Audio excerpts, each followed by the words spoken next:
Palang araw guys, another client naman tayo na Hyundai Santa Fe. Ang problema is may lumalabas na indicator light na check engine sa kanyang dashboard. So samahan niyo ako sa basic pointers kung ano yung pinakamabilis na gawin upang matanggal ito at madres. So ang gawin natin guys, check natin yung kanyang dashboard para makita natin kung ano yung kalalabasan ng kanyang problema. So DIY lang to, napakaiksing video. So tara, let's start. Ayan, so mayroong check engine guys. Ayun, check engine. Check engine. Okay na so far, under na yung makina natin. Okay, so bago natin i-engine scan guys, check muna natin yung buong system ng makina niya.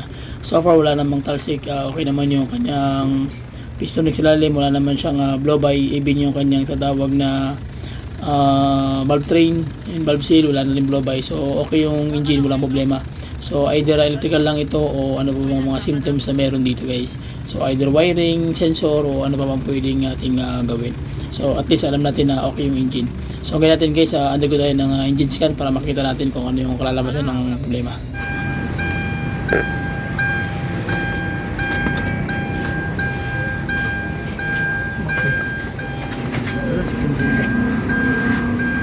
You know, the page. Scan natin.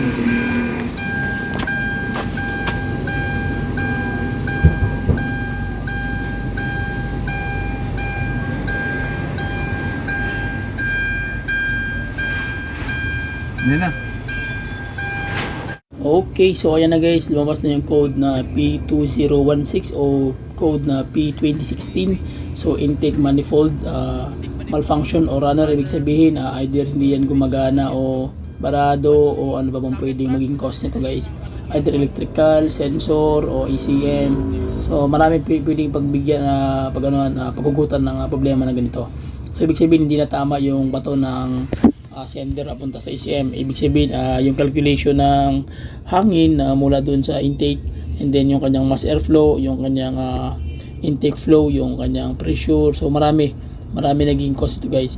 So ano po yung tatanggalin natin dito? Mismo yung kanyang assembly na nakakonect sa intake, sa kanyang intake manifold na assembly guys, na ito yung mass airflow sensor. So anong gagawin dyan guys? Ang gagawin natin dito is tatanggalin natin yan, and then i-undergo lang natin guys ng linis. So linis naman yung pinaka number 1 na remedy bago tayo magbibili ng bago, kasi kung hindi talaga siya madala linis, ibig sabihin sira na siya guys. So yun po yung mga basic na ginagawa namin dito para hindi malaki ng may-ari ng gadget gastos. So dito mostly nililinisan lang yan. After linisan guys, try natin, i-break natin, then kung okay siya, di panalo, hindi na lalaki yung gastos. Okay, so gawin natin guys, ikabit na natin to, then pandarin natin yung makina. So makikita natin kung ano yung kalalabasan. So tara, let's go. So ayan guys, lobat na tayo. Check engine, start. Ayun, nawala na. Lobat yung cellphone ko. Panalo na. Kwarta na.